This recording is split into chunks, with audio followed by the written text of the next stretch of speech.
ပေါ်မေပရိသတ်များအားလုံးပဲမင်္ဂလာပါအခုတော့ပရိသတ်အကြိုက်ဖြစ်တဲ့အင်္ဂလန်လက်ရွေးစင်အသင်းဟာဂျာမန်လူမျိုးနည်းပြသောမတ်တူရှယ်ရဲ့လက်ထက်မှာနှစ်ပွဲကစားပြီးတော့နိုင်ပွဲနှစ်ပွဲရခဲ့တယ်အဲ့နှစ်ပွဲမှာသူတို့က9ဂိုးသွင်းပြီးတော့ပေးဂိုးလည်းမရှိခဲ့ဘူးဒီတော့တူရှယ်ရဲ့လက်ထက်မှာအင်္ဂလန်ဟာအနီးဆက်ဆုံးကစားမဲ့ပြိုင်ပွဲက2026ကမ္ဘာဖလားရှိနေတယ်အင်္ဂလန်ဟာ1996ကမ္ဘာဖလား1966ကမ္ဘာဖလားရပြီးတဲ့နောက်ပိုင်းမှာနိုင်ငံတကာအောင်မြင်မှုထပ်မရသေးဘူးအနည်းဆုံးအောင်မြင်မှုအဖြစ်ယူရို2020နဲ့ယူရို2024မှာဖိုင်နယ်ရောက်ခဲ့ပေမဲ့စူဖလားနဲ့ဝေးခဲ့လို့သူတို့ဤပြဆောက်ဂိမ်းနဲ့လမ်းခွဲပြီးတော့အခုတူရှယ်ကိုခန့်အပ်ခဲ့တယ်တူရှယ်ကိုဘလို့မျှော်လင့်ချက်တွေနဲ့ခန့်ခဲ့တာလဲတူရှယ်ကဘာတွေထူးခြားချက်ရှိတဲ့နီးပြလဲဆိုတာကြည့်အောင်ပါတူရှယ်ကတကယ်ကိုထူးခြားတဲ့နီးပြတစ်ယောက်လို့ပြောလို့ရတယ်ဘာကြောင့်လဲဆိုတော့တူရှယ်ကပြည်တွင်းအမှတ်ပေးပြိုင်ပွဲတွေထက်စားလို့ရှိရင်တူရှယ်ဟာဒီ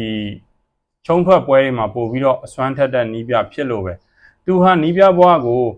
ဒေါမွန်နဲ့စခဲ့တယ်ဒေါမွန်မှာအမှတ်ပေးဖလားမရပေမဲ့ဒေါမွန်မှာသူပိုကယ်ဖလားရခဲ့တယ်ဒါလည်းရှုံးထွက်ဖလားပဲပြီးတော့ PSG နဲ့ရှုံးထွက်ဖလားတွေရခဲ့တယ်ပြီးတော့ PSG နဲ့ပို့ပြီးပြောစရာဖြစ်တာက PSG အသင်းသမိုင်းတစ်လျှောက်ချန်ပီယံလိဖိုင်နယ်ကိုပထမဆုံးတက်နိုင်ခဲ့တယ်အဲ့ဒါတူရှယ်ပို့ပေးခဲ့တာပြီးတော့နောက်ရာသီမှာအခြေအနေမကောင်းတော့တူရှယ်ထုတ်ခံရတယ်ပြီးတော့ချက်စီကိုရောက်လာတယ်ချက်စီကိုရာသီဝက်လောက်မှလမ်းဘက်နေရာမှာအစားဝင်ခဲ့ရပေမဲ့သူကပထမဆုံးရာသီမှာပဲရာသီဝက်လောက်နဲ့ချန်ပီယံလိဖလားယူပေးခဲ့တယ်ပြီးတော့နောက်ရာသီမှာဆိုလို့ရှိရင်သူကဒီဥရောပစူပါဖလားရတယ်ကမ္ဘာကလပ်ဖလားရတယ်ချက်စီကိုဒီလိုမျိုးအဆင့်မြင့်တဲ့စူဖလားတွေရယူပေးခဲ့တယ်ချက်စီအတွက်ဒီလိုရှုံးထွက်ပွဲတွေမှာသူကအလုပ်ဖြစ်ခဲ့တယ်ဒါပေမဲ့ပရီးမီးယားလိမှာအလုံးမဖြစ်လို့သူချက်စီကနေထုတ်ခံရတယ်ပြီးတော့ဘိုင်ယန်မြူးနစ်ကိုရောက်တယ်ဘိုင်ယန်မြူးနစ်မှာလည်း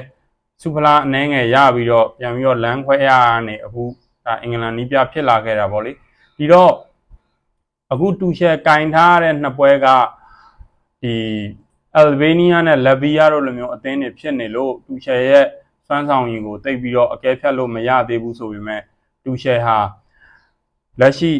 ကစားထားတဲ့အနေအထားအတိုင်းဆိုလို့ရှိရင်တကယ်စွမ်းဆောင်ရည်ကောင်းတွေကိုပြသထားနိုင်တယ်လို့ပြောလို့ရတယ်ပြီးတော့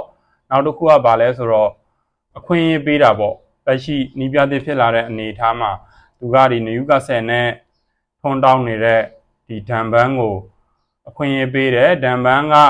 အသက်30ကျော်မှလက်ရွေးစင်ဖြစ်ပြီးတော့ပထမဆုံးရွေးချက်ခံရချိန်မှာလည်းအစွမ်းပြနိုင်ခဲ့တယ်ပြီးတော့အဲ့လို30ကျော်ကိုပထမဆုံးချိန်ရွေးတယ်လို့16နှစ်သားလေးအာဆင်နယ်လူငယ်ကျယ်ပွင့်လူးဝစ်စကယ်လီကိုလည်းသူပထမဆုံးရွေးခဲ့တယ်စကယ်လီကလည်းပထမဆုံးပွဲမှာပဲဂိုးသွင်းနိုင်ပြီးတော့အင်္ဂလန်လက်ရွေးစင်အသင်းသမိုင်းတစ်လျှောက်ပထမဆုံးကစားတဲ့ပွဲမှာပဲဂိုးသွင်းနိုင်တဲ့အသက်အငယ်ဆုံးကစားသမားဖြစ်တာမှတ်တမ်းဝင်ခဲ့တယ်ပြီးတော့ဒီယုံကြည်မှုပေးတာလို့ပြောရမှာပေါ့လေသူကချက်စီမှာရီစီဂျိန်းတို့နဲ့လက်တွဲခဲ့တာဆိုတော့ရီစီဂျိန်းဟာအခုဆိုရင်အင်္ဂလန်လက်ရွေးစင်အသင်းနဲ့ဝေးနေတာ2022စက်တင်ဘာကတည်းကပဲ2နှစ်ကျော်နေပြီ2နှစ်ခွဲလောက်ရှိနေပြီဒါပေမဲ့သူကပြန်ရွေးတယ်နေရာပေးတယ်အခုဆိုဒုတိယပွဲလက်ပြီးရောက်3စီးနဲ့နိုင်တဲ့ပွဲမှာရီစီဂျိန်းကသူ့အင်္ဂလန်ကစားသမားဘောကပထမဆုံးသွင်းဂိုးကိုသွင်းယူနိုင်ခဲ့တယ်အဲ့ဒါမှထူးထူးခြားခြား free kick ကိုဓာတ်ရိုက်ကန်သွင်းပြီးတော့သွင်းယူနိုင်ခဲ့တာ